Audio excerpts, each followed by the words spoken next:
Welcome. In this video I'm going to be taking a look at this DINOKA bike computer. So if you find this video helpful, I'll put a link to this on Amazon in the description, and if you use that link it helps me out a little bit and doesn't cost you anything extra. So I was looking for a bike computer for a bike I'd been riding. It's kind of a low-end bike, so I didn't want to spend a lot of money on a bike computer, so I found a pretty cheap one on Amazon. I don't know if it's the cheapest one, but it's definitely one of the lower cost options. So it doesn't say much on the back. It says it takes a CR2032 battery. So one thing I've learned about coin cell batteries is that they're much cheaper to buy on Amazon than to buy elsewhere. So if I didn't want to ever go without a battery, it'd be a good idea to order some batteries ahead of time.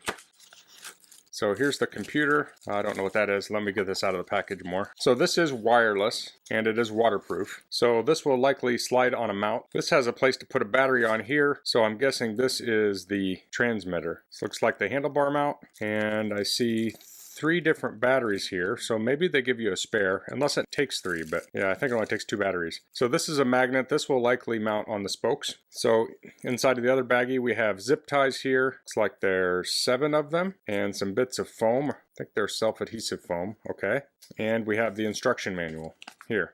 So looking at the instructions here, it has the different functions. So we have speedometer, odometer, trip distance, maximum speed, average speed, elapsed time, 12 or 24-hour clock, backlight, scan, I'm not sure what scan is, maintenance alert, setting speed scale, setting tire circumference, setting the last value of odometer, freeze frame memory, wireless. So the first step is to install the batteries. So I'll open up the transmitter. You want positive up here. So I'll press that into the transmitter. So I want to make sure I clip this in right. And it has this piece of plastic that goes over the battery, and that seals against a little rubber gasket. So there's the transmitter. There's the bike computer. I'll use a little washer to help open it. Same here, positive up. This has a piece of foam in the back. Looks like we have power. So to calibrate this, you need to enter in a number, and you could measure your wheel, but they do have a chart here. So if you don't need super accurate measurements on here, you could go by the chart. I have a 26 by 1.95. So the number I need to put in is 2055. So that 2055 represents millimeters. So you could measure the outside circumference of your wheel, and they show one way to do it here is you put the wheel on the ground and you mark it, and then you do 1 revolution and then see where your mark is on the ground and measure that distance. And that would be a more accurate way to do it. I'm just going to use the chart for now. So it says to set the wheel circumference after you have the installed batteries, it will display 2066. It says press both buttons simultaneously and hold for 3 seconds. Now input your wheel circumference by using the right hand button to change the number. So I'll hold down both of these for 3 seconds. And it says change the right hand number. So I needed 2055. Oops, I went around. So I assume I'll hit the left, change that one to 5. And I want miles. There we go. Next we have maintenance alert, and I don't really need that. And I think we're ready to go. Okay, so now it wants me to test it with the sensor by taking the magnet and moving it within 3 centimeters.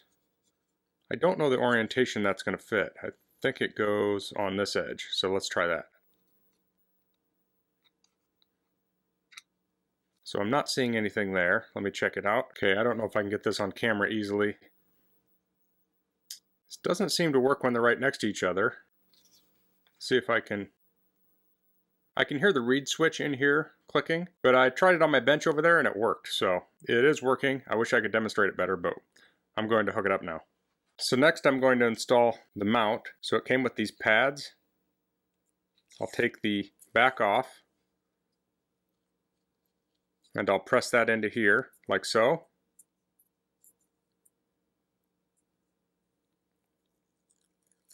Pull that off. I'm going to stick the zip ties through here, and now I can mount this on my handlebar. So one issue I see with this is that it's sticky on there, and it doesn't look like you can easily adjust it later.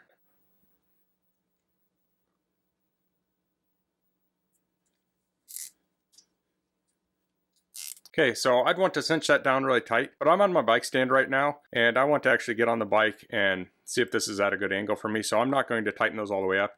That way I can kind of disconnect it and reconnect it. Next I need to install the sensor. So I need to install the magnet here in the spokes.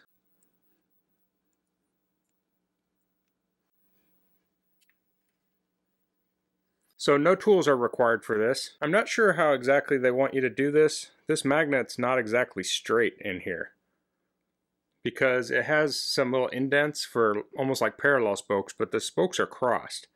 So I could, in theory, just put it on one spoke, but I don't feel like that'd be as secure. So it's on there like that. We'll see if that works.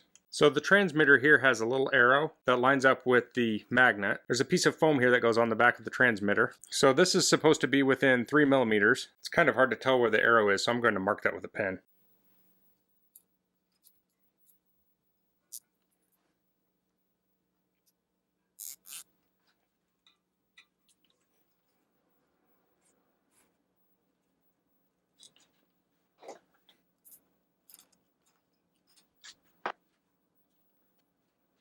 Okay, I think I got it that time. That's better. So now you can see as I spin the wheel. So I'm running into an issue. I've tried to film this like 20 times. I spin the wheel and try and show the speedometer so you can see that it's actually working, and it's failing. And I think the reason is because there's interference with my light. So I'll try it without my light. So there we go. You can see it's registering now. So if I stop the wheel, the speedometer will stop. Okay, so I'm going to get this off my stand and then I'll adjust the computer angle.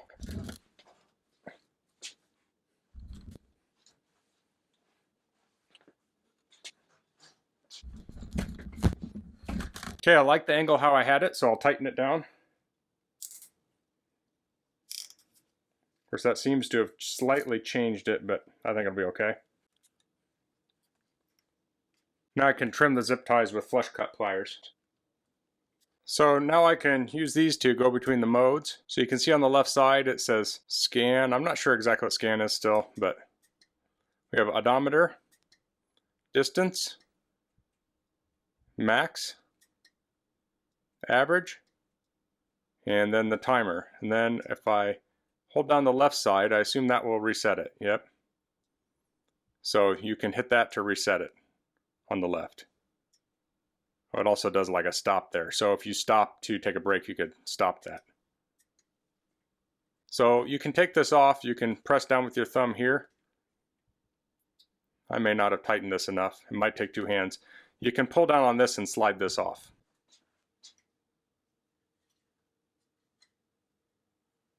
Like so.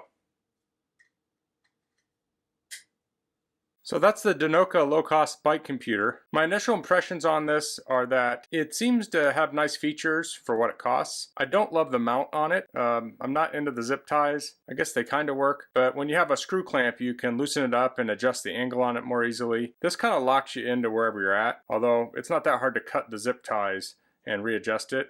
The adhesive did seem to kind of break free. If that wore out, I could get some other adhesive to put under there too. But if I had a screw clamp on there, it would just be easier to adjust, I think. And as far as the mount down here, you know, I'll check this from time to time to make sure it doesn't come loose. I'll also check the magnet to make sure it hasn't come loose because there's not a lot holding it together. I could put some Loctite on there maybe, but I'll just check it every once in a while. It'll be interesting to see when I go to replace this battery someday if it moves a lot. Hopefully it doesn't. I'll double check the clearance there, so I'll get it to be around 3 millimeters when that happens. So off season, I might just take the batteries out too so they don't wear down. So that's all I'm going to cover in this video. If you have any questions, please leave them in the comments. If you like this video, please click like. If you haven't subscribed to my channel, I'd appreciate it if you could do that.